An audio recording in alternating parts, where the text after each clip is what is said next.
বেশ কিছুদিন হলো সামাজিক যোগাযোগ মাধ্যমে একেবারেই নীরব ঢাকাই সিনেমার নায়িকা অপু বিশ্বাস। ভক্ত সাধারণ অনেকেরই মনে প্রশ্ন ছিল, কি কারণে সোশ্যাল মিডিয়ায় নেই এই অভিনেত্রী। এর উত্তর নিজেই জানিয়েছেন তিনি। ঢালিউড নায়িকা অপু বিশ্বাস সম্প্রতি এক আয়োজনে গিয়ে কথা বলেন সাংবাদিকদের সাথে। সেখানে জানতে চাওয়া হলে তিনি সরাসরি উত্তর দেন ফেসবুকে অ্যাক্টিভ না থাকার প্রসঙ্গে। বলেন, সামাজিক যোগাযোগ মাধ্যমে তাকে ঘিরে যেভাবে সমালোচনা ও ব্যক্তিগত বিষয়গুলো নেতিবাচকভাবে উপস্থাপন করা হয় তা তাকে বেশ বিব্রত করে। এসব কারণে দর্শকদের মাঝেও ভুল বোঝাবুঝির তৈরি হয়। তাই অযথা বিতর্ক এড়াতে সামাজিক যোগাযোগ মাধ্যম থেকে কিছুটা দূরেই থাকছেন তিনি।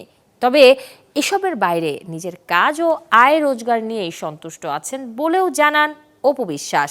এমনিতেই আমাদের চলচ্চিত্র শিল্পী সংকট, কাজের সংকট, এত কিছু তার মধ্যে এই কিছু কিছু বিষয়গুলোকে যেভাবে প্রেজেন্ট করে হয় কি যে সকল দর্শক তো আমাদের সিনেমার দর্শক সৃষ্টি হয়, কিন্তু এই যে ব্যক্তি বিষয়গুলোকে নেগেটিভভাবে যখন নিয়ে আসে তখন হয় কি যে আমাদের চলচ্চিত্রের জায়গাটা কিন্তু নড়বড়ে হয়ে যায়।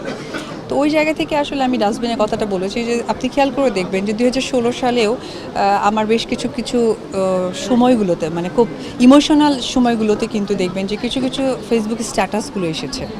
হ্যাঁ, তো এই বিষয়গুলো তো আসলে চলচ্চিত্রের পার্ট না। নগদ নিয়ে এলো হার না মানা হার অফার।